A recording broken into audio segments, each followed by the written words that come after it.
definition of a right and balanced attitude here. Maybe I can translate that definition is that the right and balanced attitude that you are mentioning here is a moderate attitude. Like one activist in the past, Suzuki, she has a speech in the UN conference. She is famous for being the woman who silenced the world for 5 minutes, but only 5 minutes, because she's too friendly, too moderate. People listen, but in the end, no one do anything. What makes Greta different?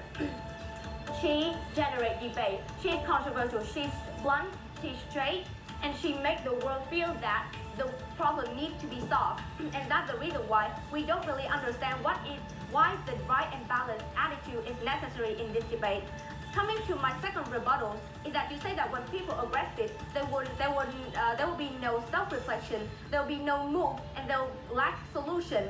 First of all, you lack elaboration for this kind of reasoning. And second of all, even if they are true, first of all, why people need self-reflection? Why individuals need self-reflection when they cannot do anything? Only those in authority, only the corporation, they are the major cause of all the problems.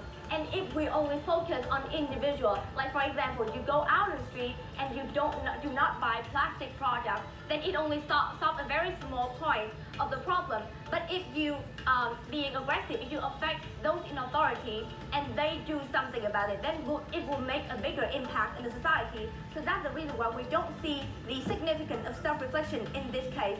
Second of all, you say that there's no move. However, you are totally wrong, because as our research has said, Greta,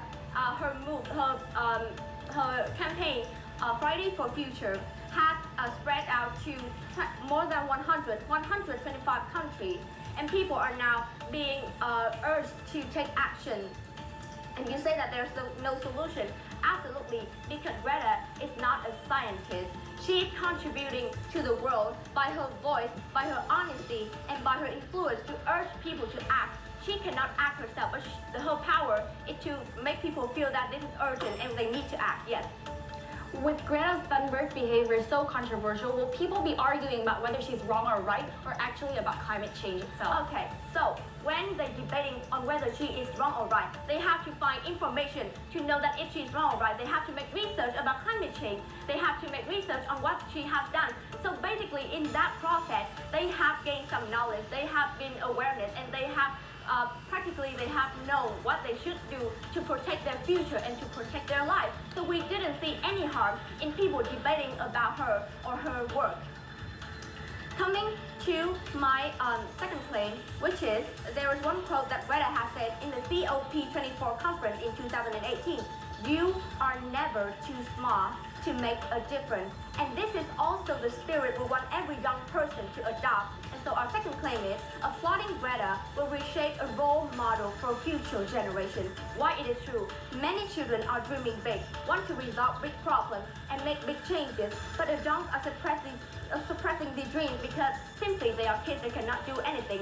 And Greta is the living example that regardless of how old you are, you can always make a difference. So that's the reason why it is not only about environment, it is also being about speaking up your mind and fight for your future.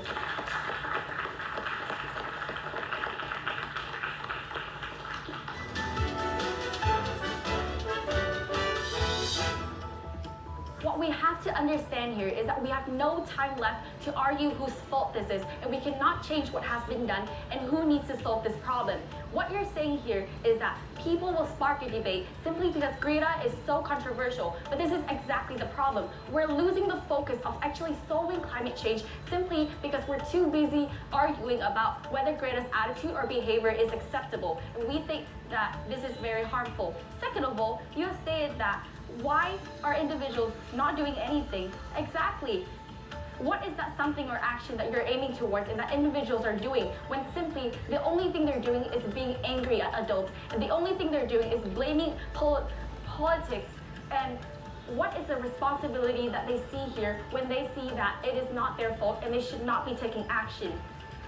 When you're saying that how old you are, you can still make a difference. But this is not what Greta is aiming towards. She is saying that individual changes doesn't matter. It is not your fault that this is happening. Therefore, you don't have to solve it. The only thing you have to do is be angry and scream. And this is exactly why we think it is so harmful for the generation to follow this.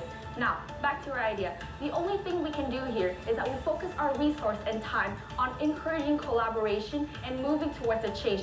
Anything that we applaud or promote must help us in order to reach this. To our second argument, which is how it leads to more backlashes, we have three main reasons for this. First of all, we have no action in such an urgent time. Second of all, any actions that can be done are most likely to be negative. And third of all, how we lose the focus of this fight. Now, first of all, we have no action. People lose a sense of responsibility when all they do is blame it on another group of people. I'm not here to debate whether that's wrong or right. I'm here to ask you a question. Is that after that argument, what do you really achieve? Absolutely nothing. The only thing that you achieve after that argument has already been done. Government has already have policies, shops already have eco-friendly messages, and that it is not likely to go further than this. Exactly why we need to promote proactive individuals in this fight, and awareness here is not good enough in a situation that is so urgent. Second of all, how actions are most likely to be negative. When you follow Greta, you follow her anger, and any decisions you make are based on that anger and based on the fact that you think that it is right. Now, this has resulted in 1.4 million people being absent from school to protest for something that they don't even know what needs to be done. Young people need to have a balanced view to decide what is the most suitable solution. Yes? What is a balanced view in your perception? We think that the balanced view here is to know all perspectives, to know all the pros and the cons of what you're fighting for. What Greta is saying is that only politicians have this fault, only politicians have the responsibility, and that economic growth cannot be something that we prioritize, which is not a balanced view in our case. Now, back to our point, which is that young people need to have this view, and simply by promoting Greta, we're affecting this view to create a biased and passive generation who doesn't even know what they're fighting for and doesn't even know the impact of their actions, and we think this is extremely harmful. Third of all, we're losing the focus of the fight that we're doing. When you applaud Greta, you put her into the spotlight and allows arguments to happen surrounding her attitude and whether or not she's wrong or she's right. Instead of this, we could have actually focused on discussing what is the best solution, taking away that focus. People who don't even know if they support protecting the earth or not is already aware of this problem. The only thing we need to tackle is their attitude. And if they don't feel like they fit into the box of the aggressive Greta or don't support Greta herself, they're more likely to drop out completely and don't even follow anything about protecting the environment. When we have aspects that are driving us further away from our goal here is to protect the environment, is something that we must avoid in all cases and should not be promoted in any way. And that is why we're strongly opposing this motion. Thank you. So I'm done talking. Let's hear from the judges. So judges, I'm quite curious to hear your opinions on this one.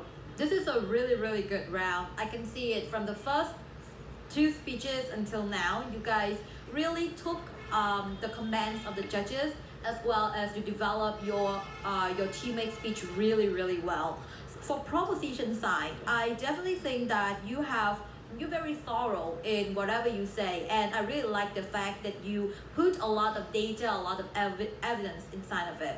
For opposition side, that speech was like, wow, like was so smooth, that was so well prepared. It felt just like you have been practicing the speech for like so many times, and when you come here, you just like put the play button. Like it's so impressive. However, of course, the rebuttals were good, but it was not very, very good. Like you tackle the points down, but you still leave a lot of, like ways for your opponent to really put back up to you as well. So next time I'm trying to work on rebuttal a little bit more, but my 10 points will go to the teams that really have very good preparations and the speech was nearly flawless. It will be opposition side.